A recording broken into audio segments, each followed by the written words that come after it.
Hi guys, so today we are going to do lecture number 14 which is Pavlov's classical conditioning theory। इससे पहले मैंने आपको Watson की theory कराई है, उन्होंने लर्निंग के बारे में बात करी थी स्टिमुलस रिस्पॉन्स की। सो अभी एक उसका थोड़ा सा नेक्स्ट लेवल है।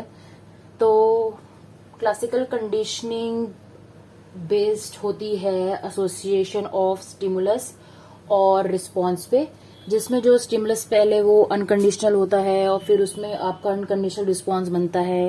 ये मैं आपको एक्सपेरिमेंट के बेसिस पे समझाऊंगी, ठीक है। हम पहले पेवलोव के बारे में थोड़ी सी बात करते हैं। तो पेवलोव ने जो क्लासिकल कंडीशनिंग थी, he discovered classical conditioning almost by an accident, ठीक है। और एक्चुअली वो स्लाइवेशन इंडायरेशन के बारे में पढ़ रहे थे कि जो डॉग्स होते हैं उसमें स्लाइवा कैसे प्रोड्यूस होता है जब उसको मीट देते हो। But few days after doing experiment उनको ये नोटिस हुआ कि जो डॉग है उनके लेबोरेटरी में उसने स्लाइवेट करना शुरू कर दिया है जब भी जो लैब अटेंडेंट था वो रूम में एंटर करता था और मीट के साथ में, ठीक है। इससे पेवलोव को ये समझ आया कि जो डॉग है उसको ऑलरेडी पता है कि जो लैब अटेंडेंट है वो मीट लेके ही आएगा, ठीक है। तो इवन बिफोर उसने मीट देखा भी नहीं है, वो उस अटेंडेंट को देख के स्लाइवेट करना शुरू कर रहा था। तो इससे जो पेवलोव की क्यूरियोसिटी बढ़ी और उसने एक एक्सपेरिमेंट किया। उस एक्सपेरिमेंट में उन्होंने क्या करा, उन्होंने एक बेल लगा दी डॉग और उसके फूड के साथ में, और जैसे ही वो बेल बजती थी और वैसे ही उसका खाना आ जाता था और डॉग खाना खाता था, ठीक है। तो यहाँ पे क्या हुआ, पहले जब अनकंडीशनल स्टिमुलस उसका फूड था और बेल बज रही थी और अनकंडीशनल रिस्पॉन्स था स्लाइवेशन फूड को देखकर, ठीक है। उसके बाद में क्या हुआ, उन्होंने सिर्फ बेल बजाई, खाना नहीं दिया और उससे स्लाइवेट नहीं हुआ वो, ठीक है। लेकिन एक बार जब कंडीशनिंग हो गई, जब डॉगी को समझ आ गया कि जब जब बेल बजती तब तक उसको खाना मिलता है, तो उसके बाद बेशक जब आप खाना भी नहीं लेके गए थे पर जब सिर्फ बेल बज रही थी तो बेल बजने से ही डॉग को समझ आ गया था कि इसको खाना मिलने वाला है और उसने स्लाइवेट करना शुरू कर दिया। फॉर एग्जाम्पल, जैसे हमारी स्कूल की घंटी बजती है, ठीक है। तो अपने को पता है कि जैसे ही लंच की घंटी बजेगी हमको लंच मिलेगा, ठीक है।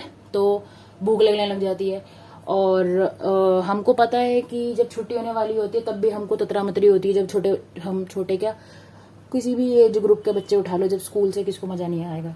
जैसे ही छुट्टी होने वाली होती है हमारे को उस बेल के बजने का इंतजार रहता है बस, और जैसे ही बेल बजती है हम भाग जाते हैं, ठीक है। तो वो वही हमारे साथ होता है।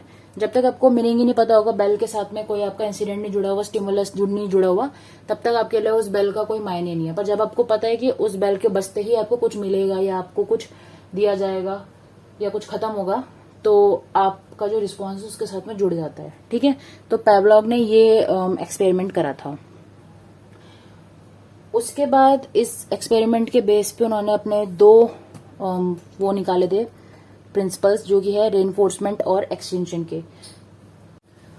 तो यहाँ पे जो उनके दो प्रिंसिपल्स थे, रेनफोर्समेंट और एक्सटेंशन। तो रेनफोर्समेंट का मतलब होता है कि अगर आपको कोई भी एक बिहेवियर को रेनफोर्स करना है, मतलब एनहांस करना है, तो उसके लिए आप ऐसा क्या प्रोवाइड करोगे कि वो बिहेवियर, मतलब आप उसके लिए पॉजिटिव रेनफोर्समेंट और नेगेटिव रेनफोर्समेंट प्रोवाइड कर सकते हो किसी भी बिहेवियर की ऑकरेंस के लिए, ठीक है।